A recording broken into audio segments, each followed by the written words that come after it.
ஓம் Siva கிருஷ்ணார்ப்பணம். September மாதம் 4ஆம் தேதி புதன்கிழமை. ராசி பலன். ரிஷபராசி நேயர்களே, உங்களுக்கு இன்றைக்கு 4ஆம் இடத்தில் சந்திரனும் சூரியனும் இருக்கிறார். அதனால் புதன் உங்களுக்கு 3ஆம் இடத்தில் இருக்கிறதுனால உங்களுக்கு இன்றைக்கு நல்ல ஒரு உறவாக உத்தர நட்சத்திரத்தில் சந்திரன் பயணிக்கிறார். அதனால் உங்களுக்கு இன்றைக்கி ரிஷபராசி நேயர்களுக்கு நல்ல ஒரு பலனை அளிப்பார். உங்களுக்கு இந்த 2ஆம் இடத்தில் புதன் இருக்கிறார். இந்த செப்டம்பர் மாதம் 4ஆம் தேதி புதன்கிழமையில் உங்களுக்கு நீங்கள் நல் வரவு கொடுப்பார். ஏன்னா வளர்பிறை சந்திரனால் உங்களுக்கு புதன் 2ஆம் இடத்துக்கு நல்ல ஒரு வரவை கொடுப்பார்.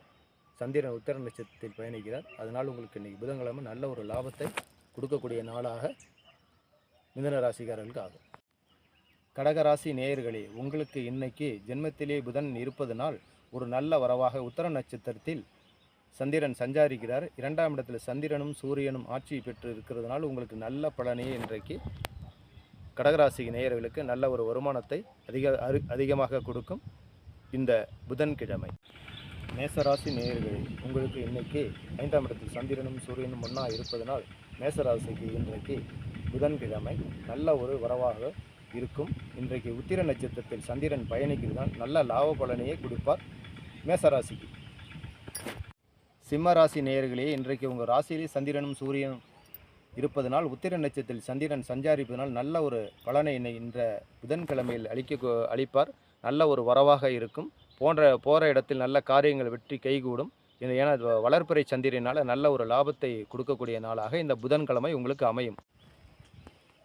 உங்களுக்கு 11ஆம் இடத்தில் புதன் சஞ்சாரிப்பதனால் நல்ல ஒரு லாப பலத்தை ஈட்டி கொடுப்பார். அதனால் உங்களுக்கு கன்னியில் கேதுவும் இருப்பதனால் சில தடங்கள் வந்து சேரும். வாய் வார்த்தைகள் அதிகமாக பேசக்கூடாது. வெளிவட்டாரங்களை பார்த்து செய்ய வேண்டும். இந்த புதன்கிழமையில் உங்களுக்கு புதன் பகவான் 11ஆம் இடத்திற்கு நல்ல லாபத்தை கொடுக்க வேண்டும். வெளிவட்டாரங்களை அதிகமாக பேசாமல் மௌனமாக இருந்தாவே இந்த புதன்கிழமை அதிகமான உங்களுக்கு நல்ல வரவை கொண்டாந்து வீட்டில் சேர்க்கும்.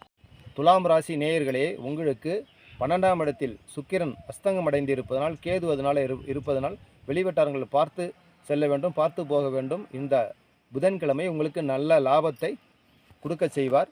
தொழில் காலையில் சாமி கும்பிட்டு பெருமாளை வணங்கிவிட்டு தொழிலுக்கு போனால் உங்களுக்கு லாபத்தை கொடுக்கக்கூடிய நாளாக இந்த நாள் அமையும். விருச்சகராசி நேயர்களே, உங்களுக்கு இந்த புதன்கிழமை 8ஆம் இடத்தில் செவ்வாய் இருப்பதனால் அரபலனை கொடுப்பார். அதே இன்றைக்கு புதன்கிழமைங்கிறதுனால் புதன் 9ஆம் இடத்துல நல்ல ஒரு வரவாக கொடுப்பார். அதனால் வெளிவட்டாரங்களில் வாய் வார்த்தைகள் கம்மியாக பேச வேண்டும், அதிகமாக பேசக்கூடாது. இந்த புதன்கிழமை உங்களுக்கு நல்ல ஒரு நாளாக அமையும். இன்றைக்கு புதன்கிழமை உங்களுக்கு குரு நல்ல இடத்தில் இருக்கிறார். அதே சந்திரனும் சூரியனும் நல்ல இடத்தில் இருக்கிறார்கள். உங்களுக்கு நல்ல நாளாக இந்த நாள் அமையும். நல்ல வரவாக இருக்கும். அதனால புதன் உங்களுக்கு 9ஆம் இடத்திலும் இருக்கிறார். நல்ல ஒரு வரவை கொடுப்பார். நல்ல இந்த புதன்கிழமை நல்ல உங்களுக்கு நாளாக அமையட்டும். மகர ராசி நேயர்களே, சனி பகவான் அஸ்தங்கம் அடைந்து இருப்பதனால் உங்களுக்கு இன்றைக்கு உத்தர நட்சத்திரத்தில் சந்திரன் பயணிப்பதனால் உங்களுக்கு சில வரவு சம்பந்தமாக பொருளாதார நெருக்கடி கொஞ்சம் இருக்கும். அதை பெருமாளை கும்பிட்டு விட்டு வெளியே செல்லுங்கள், தொழிலுக்கு போங்கள், நல்ல லாபத்தை அடையும். இந்த மகர ராசி நண்பர்கள் இன்றைய நாள் புதன்கிழமை சிமாராக தான் இருக்கும். கும்பராசி நேயர்களே, உங்களுக்கு 6ஆம் இடத்தில் புதன் சஞ்சாரிப்பதனால் இன்றைய உங்களுக்கு புதன்கிழமை சிமாராக தான் இருக்கும். ஏன்னா ஜென்மத்திலேயே சனி இருப்பது அஸ்தங்கமாவதனால் உங்களுக்கு இன்றைக்கி வரவு என்பது கொஞ்சம் கம்மியாக தான் இருக்கும். வெளிவட்டாரங்கள் பேசும்பொழுது பார்த்து தொழில் செய்யும் இடத்தில் கவனத்துடன் தொழில் செய்யவும், நிதானமாக இருக்க வேண்டும். இல்லைன்னா சண்டையாக மாறிவிடும். கும்பராசி நண்பர்களே. மீனராசி நேயர்களே, உங்களுக்கு இன்றைக்கு புதன்கிழமையுடைய பலன் 6ஆம் இடத்தில் சந்திரனும் சூரியனும் உத்திர நட்சத்திரத்தில் சஞ்சாரிப்பதும் நல்ல பலனை கொடுக்க செய்யும். அதனால் ராகு அதில் இருக்கிறார். ஜென்மத்திலே ராகு இருப்பதனால் வெளிவட்டாரங்களில் வாய் வார்த்தைகள் ரொம்ப பதனமாக வேண்டும். ஏன்னா வர பொருளை தடுத்து விடுவார். அதனால் உங்களுக்கு ஏன்னா வளர்பிறை சந்திரனால் இனிமேல் உங்களுக்கு நல்ல விதமாக அமையும். அதை நீங்கள் நல்ல விதமாக அமைய வேண்டும் என்றால் வெளிவட்டாரங்களை பார்த்து ரொம்ப நிதானமாக பேச வேண்டும். இந்த புதன்கிழமை உங்களுக்கு நல்ல நாளாக அமையட்டும்.